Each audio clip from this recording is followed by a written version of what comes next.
अब अतीक अहमद और अशरफ की हत्या के बाद शाइस्ता परवीन लेडी डॉन बन चुकी है। पुलिस के रडार से बाहर रहते हुए वो खुफिया तरीके से गैंग ऑपरेट कर रही है। इसका खुलासा अतीक अहमद के वकील विजय मिश्रा की गिरफ्तारी के बाद पूछताछ में हुआ था। विजय मिश्रा ने शाइस्ता परवीन के काम करने के तरीकों और बेनामी संपत्तियों का भी खुलासा किया है, लेकिन कहा जा रहा है कि शाइस्ता के करीबी का घर जल्द ही कुर्क होने वाला है। करीब 10 महीने पहले से पुलिस फरार शाइस्ता परवीन को पकड़ नहीं पाई है। हालांकि पुलिस कई बार लोकेशन ट्रेस कर अलग अलग जगहों पर छापेमारी तलाशी अभियान चला चुकी है, लेकिन पुलिस के पहुंचने से पहले ही वो निकल चुकी होती है। दरअसल मार्च में यह बात काफ़ी तेजी से उठी थी। 24 फरवरी को उमेशपाल हत्याकांड के बाद प्रयागराज पुलिस ने देर रात चकिया स्थित एक मकान से शाइस्ता परवीन और उनके नाबालिग बच्चे को कुछ अन्य साथियों के साथ पूछताछ के लिए उठाया था, लेकिन 2 दिन बाद शाइस्ता परवीन को छोड़ दिया गया, जबकि धूमनगंज थाने में उनके खिलाफ उमेशपाल की पत्नी जयापाल की तहरीर पर मुकदमा दर्ज हो चुका था।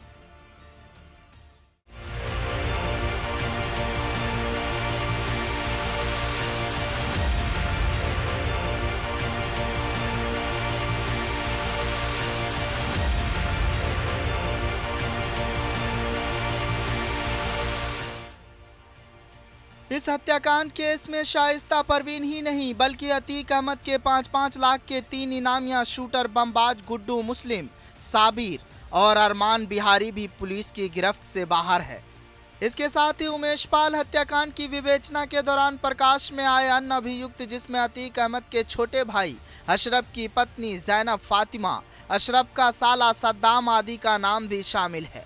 करीब आधा दर्जन आरोपी फरार है।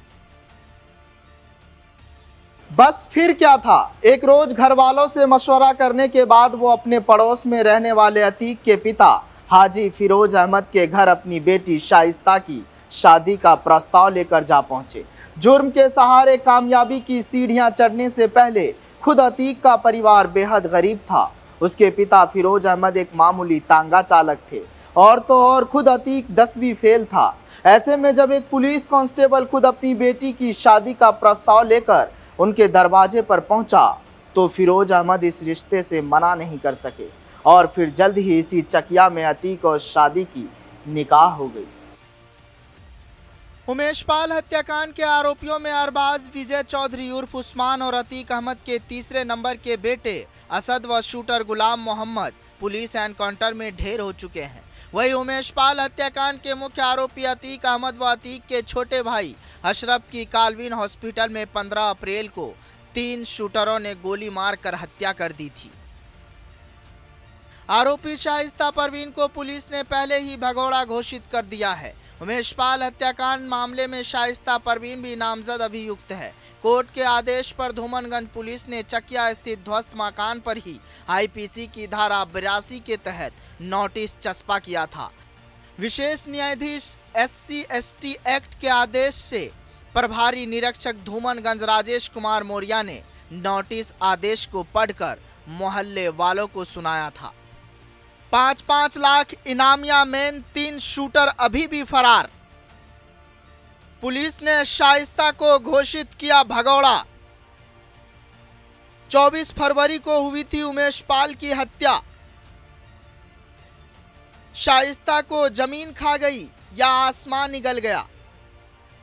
24 फरवरी को शाम करीब 4:45 पर अधिवक्ता उमेशपाल पर कचहरी से लौटते समय उनके जयंतीपुर सुलेम सराय आवास के ठीक सामने हमलावरों द्वारा दुस्साहस तरीके से गोली और बम से हमला किया गया था। इलाज के दौरान उमेशपाल और उनकी सुरक्षा में लगे हुए 2 गनर सिपाहियों की मौत हो गई थी। उमेशपाल की पत्नी जयापाल की तहरीर पर धूमनगंज थाने में अतीक अहमद के भाई अशरफ, अतीक अहमद की पत्नी शाइस्ता परवीन, अतीक अहमद के लड़कों और उनके शूटरों के खिलाफ मुकदमा दर्ज हुआ था। वैसे शाइस्ता बेशक घर के बाहर अतीक की दुनिया से खुद को अलग रखे हुई थी, लेकिन शाइस्ता के घर वाले अतीक के कामों में दिलचस्पी लेने लगे थे। उसके साथ अमीर बनने के सपने बुनने लगे थे। अपनी बहन से अतीक की शादी के 1 साल के अंदर ही शाइस्ता के छोटे भाई जकी अहमद ने अतीक की अगुवाई में जुर्म के काले साम्राज्य में एंट्री कर ली थी। वो अतीक के जमीन से जुड़े मसलों को संभालने लगा था। साल दर साल शाइस्ता और घरवाले ने अपने दामाद अतीक की बदौलत करोड़ों की दौलत इकट्ठा की। लेकिन कहा जा रहा है कि शाइस्ता के करीबी का घर बुलडोजर चलने वाला है और घर कुर्क होने वाला है। फिलहाल इस कहानी में आज के लिए बस इतना ही। जनतंत्र टीवी पर खबरों का सिलसिला जारी रहेगा।